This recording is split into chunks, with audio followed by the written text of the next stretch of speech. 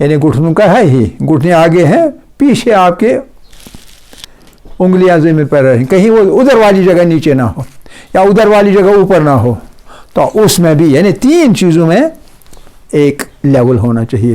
آپ کی پیشانی، آپ کے گھٹنے اور پاؤں کی انگلیاں، یہ تینوں چیزیں ہموار جگہ پر پڑھ رہی ہوں تب نماز درست ہے. یہ ہے نماز پڑھنے کی جگہ کے بارے میں 5 باتیں، 5 نقطے جو کہ نمازی کو زیر نظر رہنے چاہیے. تو اس کو چھوڑیے ادھر. اب آئیے، جگہ مباح نہیں ہے، جگہ مباح نہیں ہے جہاں آپ نماز پڑھ رہے ہیں، وہ مباح نہیں ہے، وہ غصبی جگہ، غصبی ہے. اس غصبی جگہ کے بارے میں کیا باتیں ہیں، کون سے قواعد ہیں، کون سے مسائل ہیں؟ غصبی منتظر ٹھہر گڑو چھوئی چلے تیل مجبوری کی غصبی ہے، ٹھیک ہے. غصبی مکان یعنی جگہ نماز کی غصبی ہے. تو اس کے بارے میں کچھ چیزیں ہیں اور وہ 7 ہیں، 7 چیزیں. اب ہم سیدھے ایسے لکھیں گے. نمبر 1، ایسی ملکیت ہو، جہاں آپ نماز پڑھ رہے ہیں وہ ایسی ملکیت ہے جس کی منفعت دوسرے کی ہے. ایسی ملکیت ہے جس کی منفعت کسی دوسرے کی ہے. جیسے مثال دوں گا، جیسے مثال کے طور پر آپ کہیں پڑھنے گئے اور وہاں اپنے کرائے پر مکان لے لیا، کمرہ لے لیا، تو وہ مسلمان کا نہیں ہے مثال کے طور پر، اور وہ غیر مسلم کا ہے، چاہے اہلی کتاب کا ہی ہو. تو جگہ آج کرائے کی وجہ سے آپ کی ملکیت میں ہے، لیکن منفعت کس کو جاتی ہے؟ کرایہ وغیرہ اصلی مالک کو جاتی ہے نا. تو ایسی جگہ اگر ہوئی منفعت مالک کو جاتی ہے، تو دوسرا شخص جیسے کرایہ دار اس زمین کے اندر، اس غصبی مکان کے اندر تب تک نماز نہیں پڑھ سکتا ہے جب تک اصلی مالک سے نماز پڑھنے کی اجازت نہ لی گئی ہو. سمجھ گئے؟ مسئلہ سمجھ آیا؟ تو لکھیے، ایسی ملکیت ہو، ملکیت ہے، پوائنٹس میں بھی لکھیں، ٹھیک ہے، ملکیت ہے لیکن اس کی منفعت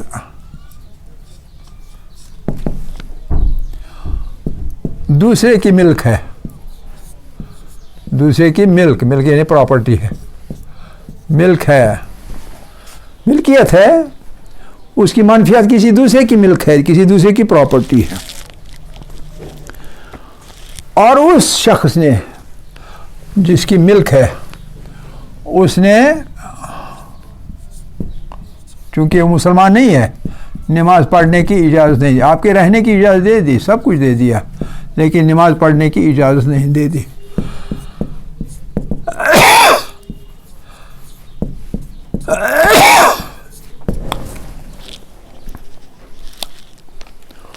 تو یہ برابر ہے غصبی مکان کے. آپ کرایہ دے رہے ہیں، کرائے کی وجہ سے جتنی دیر تک یہ آپ کے یہاں ہی آپ کی ملکیت ہے، لیکن اس کی ملکیت نہیں کہیں گے، اس کو کہیں گے آپ کا اجارہ ہے. آپ کرایہ دے رہے ہیں، آپ نے خریدی تو نہیں ہے، کسی اور کی ہے، مالک دوسرا ہے، اس نے آپ کو نماز پڑھنے کی اجازت نہیں دی. آپ وہاں کھا سکتے ہیں، پی سکتے ہیں، پکا سکتے ہیں، سو سکتے ہیں، سب کچھ کر سکتے ہیں، لیکن نماز نہیں پڑھ سکتے. کیوں؟ کیونکہ مالک نے اجازت نہیں دی. ٹھیک ہے؟ تب تک آپ نماز نہیں پڑھ سکتے ہیں جب تک نہ آپ اس سے منت سماجت کر کے، بہلا پھسلا کے، کچھ بٹرنگ وغیرہ کر کے اس سے اجازت نہ لیں، تک آپ نماز نہیں پڑھ سکتے. ٹھیک ہے؟ یہ ایک نقطہ. دوسرا نقطہ، یہ ایک نقطہ. دوسرا نقطہ ملکیت ہے، اسی طرح ملکیت ہے.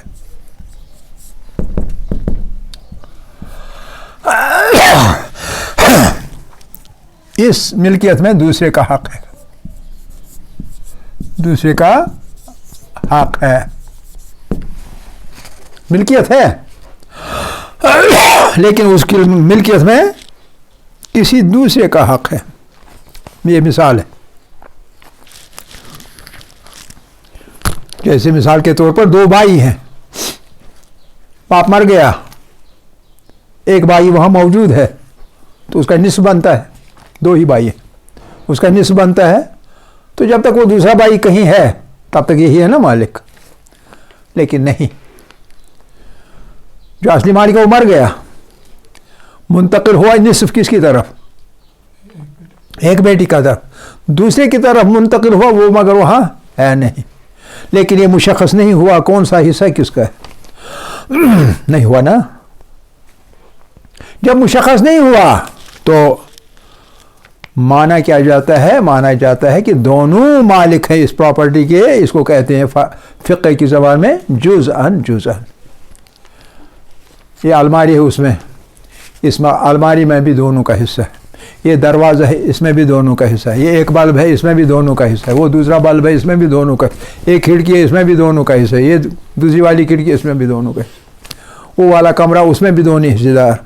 یہ بیچ میں گلی جاتی ہے، سیڑھی جاتی ہے اوپر، اس میں بھی دونوں حصے دار. الگ نہیں ہوا کچھ. تو جزءاً جزءاً دونوں مالک ہیں.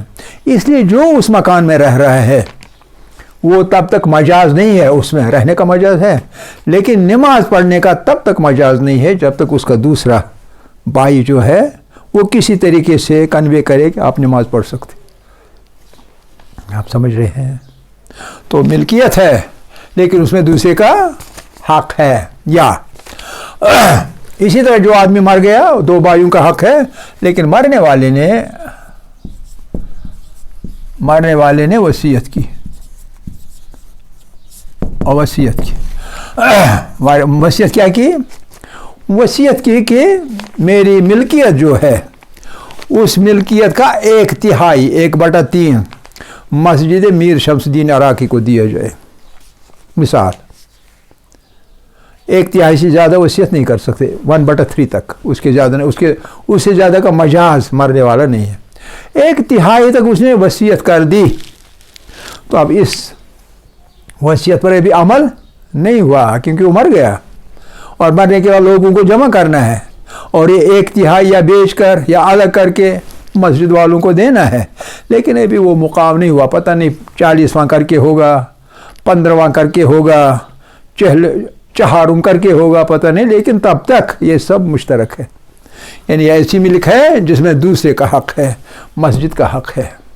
جو ورثہ ہے ان میں سے ہر کسی کا حق ہے. جب تک یہ مشترک ہے تب تک کوئی شخص اس میں نماز نہیں پڑھ سکتا ہے. کیوں نہیں پڑھ سکتا؟ کیونکہ جن کا حق ہے ان کی اجازت کی ضرورت ہے. جب وہ اجازت دیں گے پھر کوئی مسئلہ نہیں. سمجھ رہے نا؟ یا یہ ایک صورت ہے. دوسری صورت یہ ہے کہ جو انتظامیہ کمیٹی ہے مسجد کی، جب تک ان کو جمع کیا جائے یا جب تک سب کے سب وارث جمع کیے جائیں اور پھر تقسیم کیا جائے گا یہ ورثہ مرنے والے کا، تب تک آپ کریں لیکن الگ رکھیں. 1/3 الگ رکھیں، اپنے ورثہ کا حصہ الگ رکھیں، مقرر کر دیں، الگ کر دیں. خود نہیں بلکہ عدول مومنین کے ذریعے سے، یعنی 2-4 مومنوں کو جمع کر کے ان کے ذریعے سے الگ کریں. پھر جو حصہ آپ کا الگ کیا جائے گا اس میں آپ نماز پڑھ سکتے ہیں، ورنہ نہیں پڑھ سکتے. یہ دوسرا نقطہ ہے. سمجھ گئے؟ تیسرا نقطہ یہ ہے جس کا آپ خیال نہیں رکھتے، اور وہ یہ ہے کہ آپ مسجد میں بیٹھے ہیں، مسجد میں لوگ بیٹھے ہیں،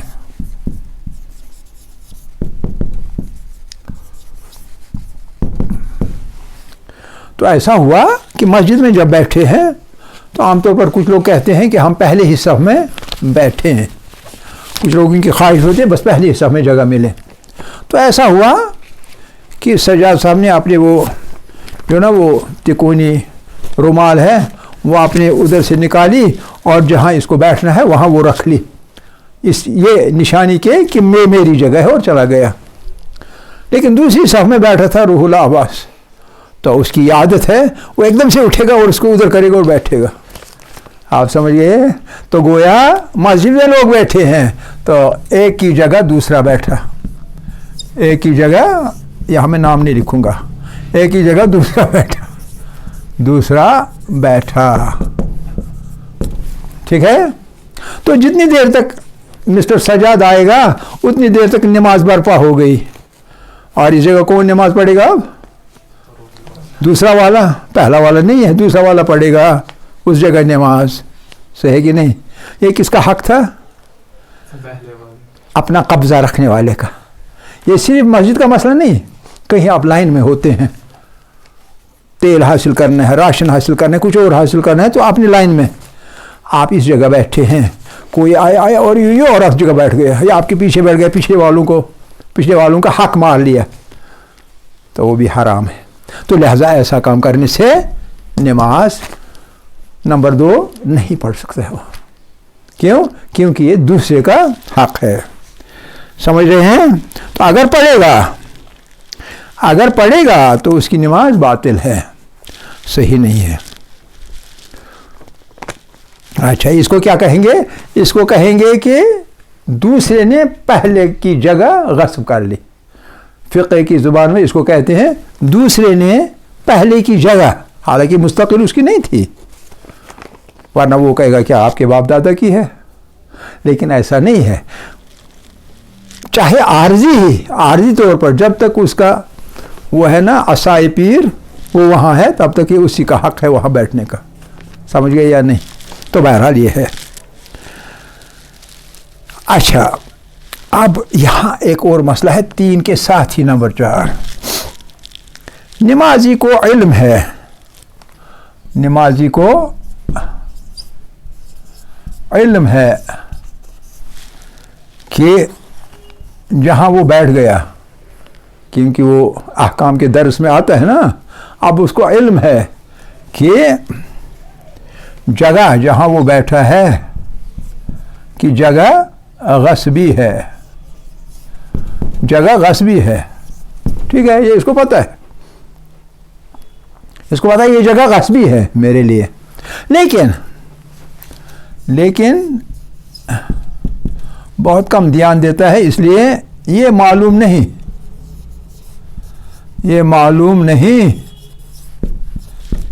کہ کیا معلوم نہیں، اسے سنا ہو یا نہ سنا ہو، یا کانوں میں روئی بری ہو، یا پتہ نہیں کیا کیا ہو، یا اس وقت سو رہا تھا، تو جب یہ کہا گیا کہ غصبی جگہ پر نماز باطل ہے،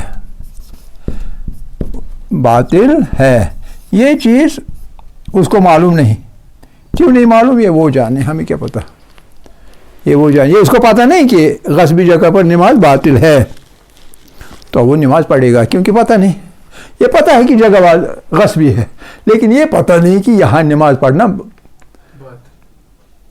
حرام ہے، اس لیے باطل ہے، اگر میں پڑھوں گا، یہ اس کو پتہ نہیں، تو اس نے نماز پڑھ لی، انجانے میں پڑھ لی، تو کیا وہ نماز صحیح ہے؟ نہیں، پھر بھی نماز باطل ہے، پھر بھی نماز باطل ہے، نماز باطل ہے۔ 4،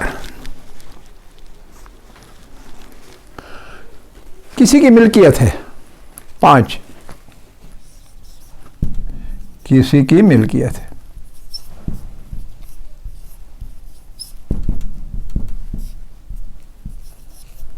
اور اس میں نمازی شریک ہے، دونوں نے ایک جگہ، ایک زمین، ایک مکان شراکت میں خرید لی،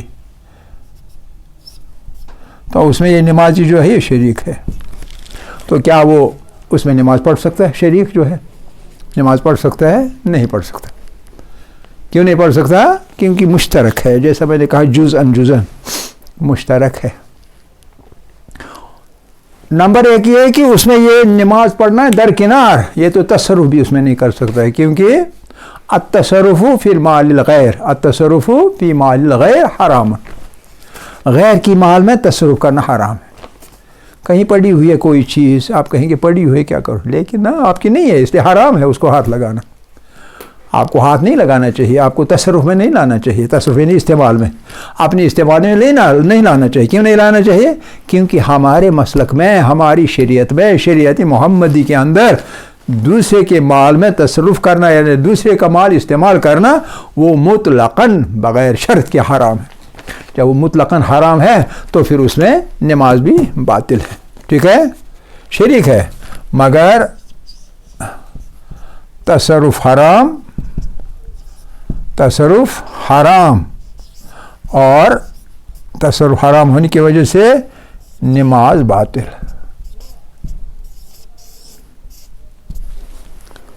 صحیح، ٹھیک ہے.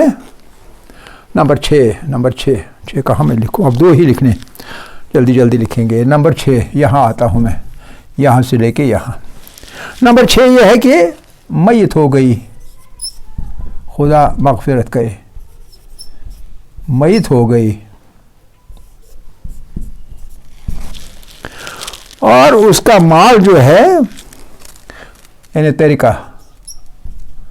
ترکہ میں خمس اور زکوٰۃ ابھی تک ادا نہیں ہوا، ابھی تک ادا نہیں کیا گیا.